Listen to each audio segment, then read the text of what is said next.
बन्या जल भासीगला 2.5 वर्षर शिशु कन्या शून्य होईगला माँ कोल दुनिया देखिबा आगरू चलीगला जीवन। भद्रक में बन्या पानी रे भासी अबोध शिशुर मृत्यु छाती फाटी जाउछि मार कांद मते छाड़ी कुआड़े गलुल मो सुना धन। बन्याचलर प्रबल स्रोत भासी जाइथिले सेई 2.5 वर्षर असिफा।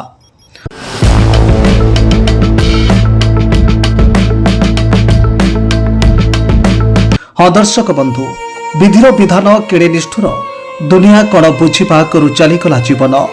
माँ कोल पड़ा शून्य। एभली हृदय विदारक दृश्य देखा मिली भद्रक सहर। गत 2 दिन पूर्व लगाण वर्षा सृष्टि होता बन्या से जल में भासी जा चली जाइछि एक 2.5 वर्षर अबोध शिशु कन्यार जीवन। समग्र सरकार नगर अंचल में एवं शोकाकुल परिवेश। सूचना अनुसार भद्रक सहर सरकार नगर अंचल में लगाण वर्षा जो चारिआडे बन्याचल पशि जाइथिला। घर बाहर पानी जमी रही बेले शेख सरताज 2.5 वर्षर शिशु कन्या असिफा खेलिबाकू बाहर को आसीथिले। खेलुथिबा समय हठात गोड़ खसी जिबारु शिशुटी बन्याचलर प्रबल स्रोत में भासी जाइथिला।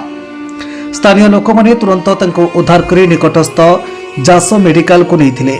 मात्र सेठारे अवस्था गुरुतर हेबारु तांको भद्रक जिला मुख्य चिकित्सालय को रेफर करा जाइथिला, किंतु सेठारे डाक्तर तांको मृत घोषणा करथिले। ए अभावनीय घटना पर शिशु कन्या आसिफांक परिवार उपरे दुखर पहाड़ भांगी पड़िछि। जिला प्रशासन और अंचलवासी ए घटना गभीर शोक प्रकाश करने सह वर्षा और बन्या समय कोमलमती शिशुमानक सुरक्षा प्रति सतर्क रहिबाकू समस्तଙ୍କୁ निवेदन करिसेंती।